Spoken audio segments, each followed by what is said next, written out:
संदर्भ।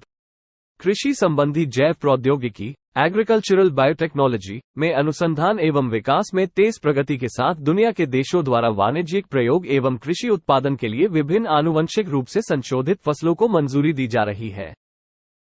यद्यपि यह व्यापक रूप से दावा किया जाता है कि आनुवंशिक रूप से संशोधित जीव जेनेटिक मॉडिफाइड ऑर्गेनिजम्स जीएमओ कुछ सबसे बड़ी चुनौतियों को दूर करने में असाधारण योगदान कर सकते हैं, लेकिन इससे कुछ जोखिम भी संलग्न है, क्योंकि यह नए जीन संयोजनों को एक साथ लाता है जो प्राकृतिक रूप से अस्तित्व नहीं रखते और स्वास्थ्य, पर्यावरण और गैर लक्षित प्रजातियों के लिए अत्यंत हानिकारक हो सकते हैं। इस परिदृश्य में आनुवांशिक रूप से संशोधित फसलों का उत्पादन शुरू किए जाने से पहले इसकी सतर्कता से जांच की जानी चाहिए। आनुवंशिक संशोधन क्या है? आनुवंशिक संशोधन जेनेटिक मॉडिफिकेशन में किसी जीव, पादप, जंतु या सूक्ष्म जीव के जीन में परिवर्तन करना शामिल है।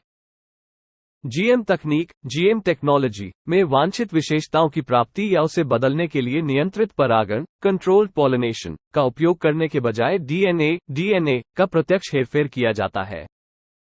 ये फसल सुधार का एक दृष्टिकोण है जिसका उद्देश्य बेहतर किस्मों का उत्पादन करने के लिए वांछनीय जीनों को जोड़ना और अवांछनीय जीनों को हटाना है। भारत में जीएम फसलों की खेती की वर्तमान स्थिति।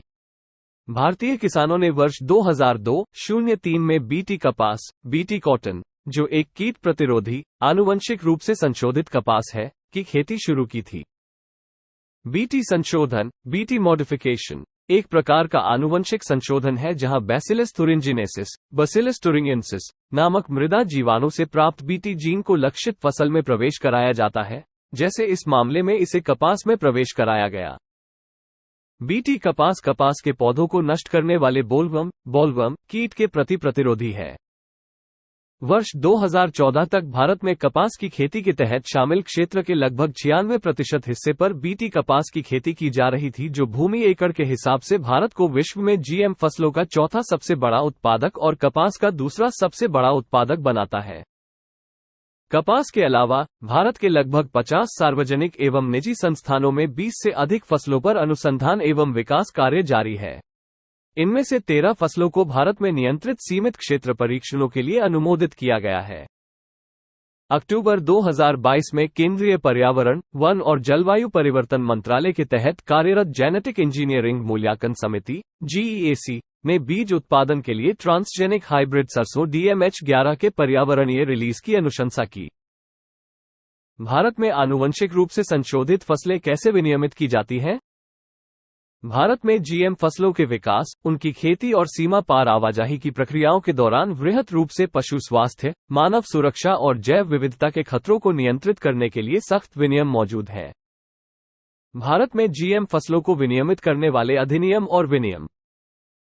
जैविक विविधता अधिनियम 2002, पादप संगरोध आदेश 2003, प्लांट क्वारंटीन ऑर्डर 2003। मोटे तौर पर ये नियम निम्नलिखित विषयों को दायरे में लेते हैं। जीएमओएस के अनुसंधान एवं विकास से संबंधित सभी गतिविधियां। जीएमओएस के क्षेत्र और नैदानिक परीक्षण, field and clinical trials of GMOs. GMOs को जानबूझकर या अनजाने में रिलीज किया जाना। जीएमओएस का आयात, निर्यात और विनिर्माण। जीएम फसलों से संबद्ध प्रमुख चुनौतियां।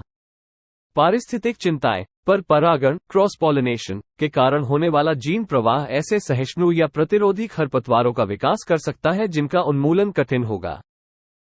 जीएम फसलों से जैव विविधता का क्षरण हो सकता है और लुप्तप्राय संकटग्रस्त पादप प्रजातियों के जीन पूल प्रदूषित हो सकते हैं।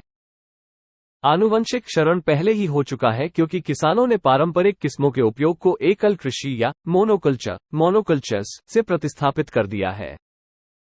पोषक मूल्य की हानि, चूंकि आनुवंशिक संशोधन फसल उत्पादन में वृद्धि, उनके जीवन काल को बढ़ाने और कीटों को दूर करने पर अधिक ध्यान केंद्रित करता है, इसलिए कुछ फसलों के पोषण मूल्य से कभी कभी समझौता भी किया जाता है। पाया गया है कि मूल किस्म की तुलना में कुछ आनुवंशिक रूप से संशोधित खाद्य पदार्थों में पोषक तत्वों की भारी कमी आई। वन्यजीवन को खतरा, पादपों के जीन रूपांतरण से वन्यजीवों पर भी गंभीर प्रभाव पड़ सकता है। उदाहरण के लिए, आनुवंशिक रूप से संशोधित तंबाकू या चावल के पौधे, जिनका उपयोग प्लास्टिक या फार्मास्यूटिकल्स के उत्पादन के लिए किया जाता है, वे चूहों या हिरणों को खतरे में डाल सकते हैं जो कटाई के बाद खेतों में छोड़े गए फसल अवशेषों को खाते हैं। विषाक्तता का जोखिम। आनुवंशिक संशोधन के बाद उत्पाद की प्रकृति में परिवर्तन के कारण यह मानव चयापचय के लिए एक बाहरी या अपरिचित उत्पाद बन जाता है। ट्रांसजेनिक फसलों में पाए जाने वाले नए प्रोटीन जिनका खाद्य के रूप में सेवन नहीं किया जाता है, एलर्जी कारक बन सकते हैं और विषाक्तता का खतरा उत्पन्न कर सकते हैं। आगे की राह। जीएम बीजों की अवैध खेती पर अंकुश। जीएम बीजों की अवैध खेती पर अंकुश लगाने के लिए जेनेटिक इंजीनियरिंग मूल्यांकन समिति (GEAC) को चाहिए कि राज्य सरकारों के साथ सहयोग करे और एक राष्ट्रव्यापी जांच अभियान शुरू करे। जीएम फसलों की जानबूझकर की जाने वाली खेती के खतरों पर कार्रवाई करे। जीएम बीजों की अवैध आपूर्ति में शामिल लोगों की जांच करे और उन पर मुकदमा चलाए। जीएम फसलों के साथ साथ जैविक खेती (ऑर्गेनिक फार्मिंग) को प्रोत्साहित करे।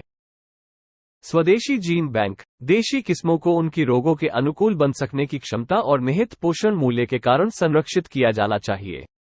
विभिन्न अनुसंधान संस्थानों को अनुसंधान करने और स्वदेशी किस्मों के संरक्षण में मदद करने के लिए जीन बैंकों (जीन बैंक्स) की स्थापना की जा सकती है। आधुनिक और पारंपरिक प्रौद्योगिकियों का सम्मिश्रण। भारत में कृषि संवहनीयता (एग्रीकल्चरल सस्टेनेबिलिटी) के लिए कृषि के स्वदेशी तरीकों को संरक्षित करने वाले नियामक उपायों के साथ सटीक कृषि प्रौद्योगिकियों का समर्थन करना आवश्यक है। निवेश को बढ़ावा देने से सभी प्रौद्योगिकी विकासकर्ता भारत के लिए प्रासंगिक फसलों में रुचि लेने और स्पष्ट नियामक ढांचे वाले प्रौद्योगिकियों का उपयोग करने के लिए प्रेरित होंगे। संवहनीयता की ओर व्यापक कदम। बेहतर खाद्य विकल्प और संवहनीय, सतत फसल प्रबंधन के सृजन के लिए आनुवंशिक संशोधनों को बेहतर कृषि ऋण, जल के बेहतर उपयोग और निम्न अपशिष्ट उत्पादन से संयुक्त किया जाना चाहिए। पर्यावरणीय प्रभाव आकलन एनवायरमेंटल इम्पैक्ट असेसमेंट (EIA) पारिस्थितिकी और स्वास्थ्य पर जीएम फसलों के दीर्घकालिक प्रभाव का आकलन करने के लिए स्वतंत्र पर्यावरणविदों के सहयोग से नियामक निकायों द्वारा अनिवार्य पर्यावरणीय प्रभाव आकलन किया जाना चाहिए। I've been living life right like I could just die